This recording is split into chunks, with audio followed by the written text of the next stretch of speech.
세기의 계약. 무대 위 조명이 한 번 깜빡이는 순간 관객의 숨이 동시에 멈췄다. 검은 커튼이 천천히 갈라지고 그 틈에서 김태연이 걸어 나왔다. 작고 단단한 발걸음, 마이크를 쥔 손은 조금 떨렸지만 눈빛은 이상하리만큼 차분했다. 마치 오늘 밤이 그냥 한 번의 공연이 아니라는 걸 알고 있는 사람처럼. 그날 공연은 오래전부터 소문이 돌았다. 티켓은 오픈과 동시에 사라졌고 리허설장에는 낯선 검은 차량들이 드나들었다. 관계자들은 입을 닫았고 온라인에는 한 문장만 떠돌았다. 세기의 계약이 걸린 무대. 그리고 관객석 맨 앞줄 한가운데 경호원 둘이 벽처럼 서 있는 자리. 모두가 그 사람이라고만 부르는 재계의 최고 권력자, 흔히 언론이 삼성 회장이라 부르는 존재가 앉아 있었다. 실명도, 표정도 기사처럼 과장된 묘사도 필요 없었다. 그가 자리에 있다는 사실만으로 공기가 달라졌다. 카메라 셔터 소리조차 조심스러워지는 그 묵직한 압력. 그런데 이상했다. 대기업 회장이 왜 신인 가수의 무대에 나타났을까? 더 이상한 건 공연 시작 10분 전 무대 뒤에서 들려온 짧은 고함이었다. 계약서, 지금 당장 다시 확인해. 도장이 이상해. 스태프가 창백하게 뛰어다녔다. 누군가가 휴대폰을 붙잡고 속삭였다. 만약 오늘 실패하면 계약은 우리 쪽이 아니라 반대편으로 넘어가요. 김태연은 그 소리를 들었을까? 아니, 들었을 것이다. 그럼에도 그녀는 거울 앞에서 입술을 한번 꼭 깨물고는 조용히 고개를 들었다. 그리고 입 밖으로 내뱉었다. 오늘은 내가 끝낼게요. 그 말이 누구를 향한 건지 알 수 없었지만 그 순간 스태프들의 표정이 더 굳었다. 마치 누군가가 이미 끝낼 방법을 준비해둔 것처럼. 1. 시작부터 흔들린 무대.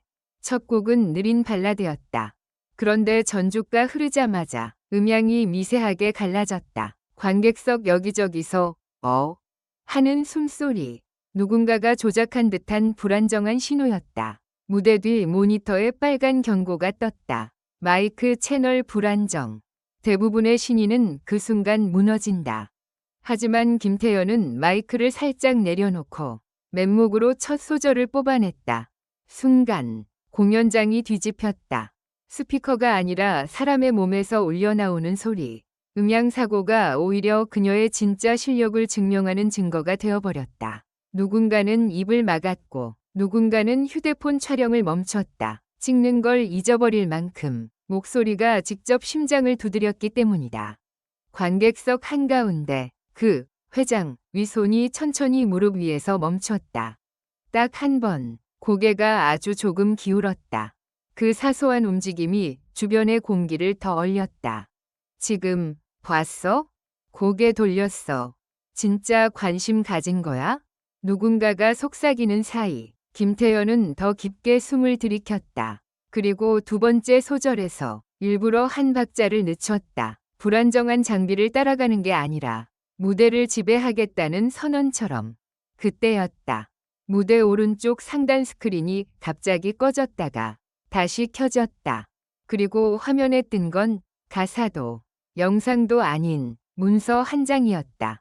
계약서 일부 캡처 이미지. 공연장 전체가 웅성거렸다. 리허설 때는 없던 화면. 그것도 세기의 계약이란 단어가 선명히 박힌 문서. 스태프들이 패닉에 빠져 스크린을 끄려 했지만 화면은 3초간 버티다가 다시 꺼졌다. 3초. 너무 짧지만 충분히 길었다. 관객의 눈은 이미 봐버렸다. 그 순간부터 공연은 단순한 무대가 아니게 됐다. 누군가가 일부러 판을 흔들고 있었다. 너는 오늘 노래만 하면 안 돼. 무대 뒤에서 매니저가 김태연의 팔을 붙잡았다. 태연아, 지금 상황이 이상해. 화면 장난, 음향, 누군가 뒤에서. 하지만 김태연은 팔을 빼지 않았다. 대신 차분하게 물었다. 계약서, 누구 이름으로 돼 있어요? 매니저는 대답하지 못했다. 대답하는 순간 현실이 확정될 것 같아서. 그때 낯선 남자가 다가왔다. 정장, 이어피스, 눈빛은 칼 같았다. 그리고 아주 낮은 목소리로 말했다. 김태연 씨, 다음 곡 끝나고 회장님 측에서 따로 면담 요청입니다. 순간 주변 공기가 뚝 끊겼다. 면담이라는 단어가 왜 이렇게 무섭게 들릴까? 그건 축하일 수도, 경고일 수도, 심지어 거래의 조건일 수도 있었다. 김태연은 잠시 생각하더니 고개를 끄덕였다. 좋아요. 대신 오늘 무대는 제가 정해요. 정작 남자의 눈썹이 살짝 올라갔다. 그럴 권한이? 김태연은 조용히 웃었다. 노래하는 사람은 노래로 판을 바꿀 권한이 있어요. 그 순간 스태프 한 명이 달려와 속삭였다. 태연 씨, 두 번째 곡 반주 파일이 바뀌었어요. 원래 키가 아닌데요? 바뀐 게 아니라 바꿔치기였다. 누군가가 그녀가 흔들리길 바라고 있었다. 무대 위에서 음이탈 한 번만 나면 계약은 다른 쪽으로 넘어가고 오늘의 모든 세기의 계약은 김태연을 이용한 연극이 된다. 그런데 김태연은 뜻밖의 말을 했다. 바뀐 키 그대로 가요. 뭐라고요? 그 키로 제가 더 잘 부를 수 있어요. 3. 반전의 한 소절. 두 번째 곡이 시작되었다. 예전과 다른 키, 더 높고 더 가혹한 음력. 관객석에서는 걱정이 번졌다. 어떤 팬은 두 손을 꼭 모았다. 하지만 김태연은 첫 소절부터 마치 그 키가 원래 자기 것이었다는 듯 노래했다. 그리고 후렴으로 넘어가기 직전 그녀가 갑자기 반주를 끊었다. 잠깐만요. 공연장이 얼어붙었다. 라이브에서 반주를 끊는 건 거의 도박이다.